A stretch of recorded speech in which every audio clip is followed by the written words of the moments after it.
Hello, and welcome to this week's Wisdom from the Word.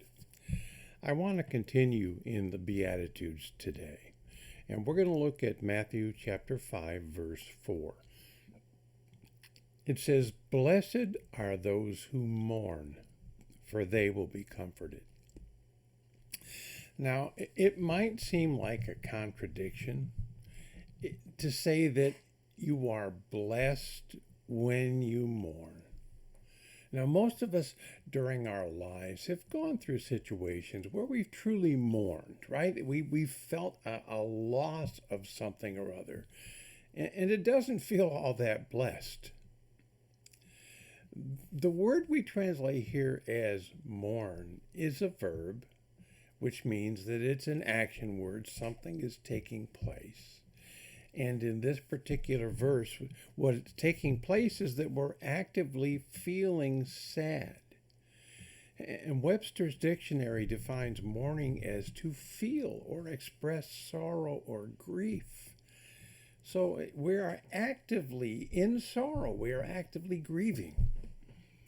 Now, when we look at it this way, it's easy for us to imagine when you get to this point, having a heavy heart.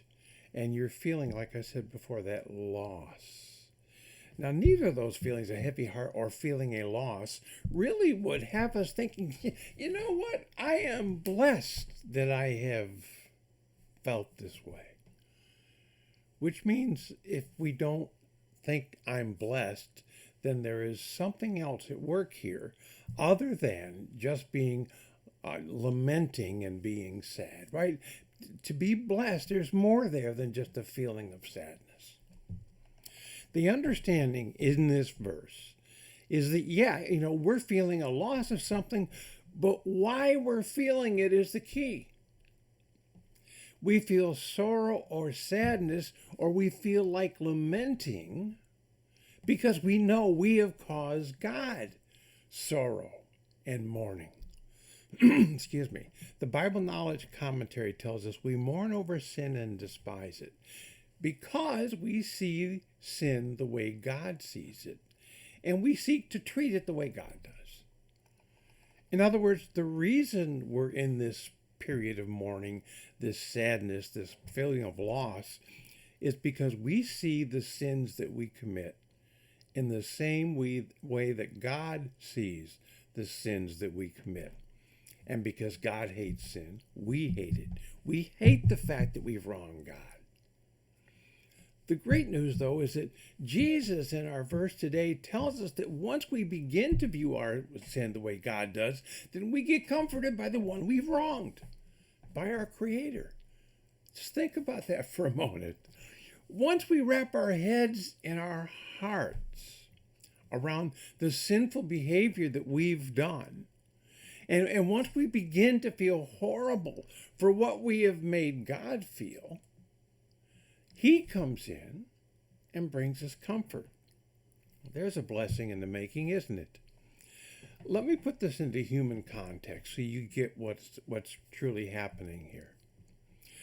You, let's say, have done things that have offended and hurt and caused sorrow to a person that you are close to and care a lot about. And you know what? You're oblivious to the hurt that you're causing. You haven't purposely done it. For some reason, you have acted in a way or said things in such a way that you cause hurt to a person that you're very close to. And then one day, you happen to catch a glimpse of that sadness coming over their face as you did what you do.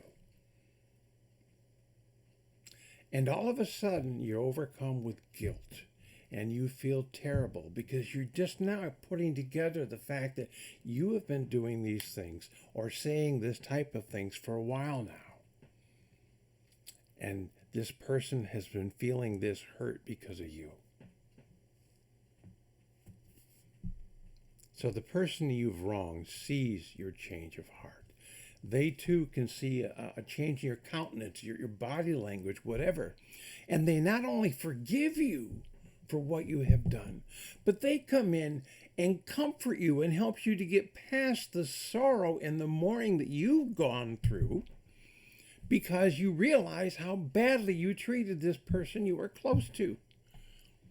So the one that you wronged comes in and helps you overcome the anguish and the feeling of loss.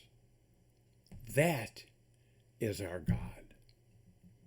And what I'd like you to do is to take some time this week, to ask God to show you where you may be causing hurt to another person. Lord, where am I oblivious to hurt or pain that somebody is feeling because of me? And if you don't find this week that you are doing that, God's not showing you that, then ask him to show you where you are harboring resentment. Maybe somebody's doing that to you, right? And instead of recognizing their change of heart or something, you're just feeling unforgiveness and anger. And ask God to show you where that is so that you can heal and give them comfort like our God does for us.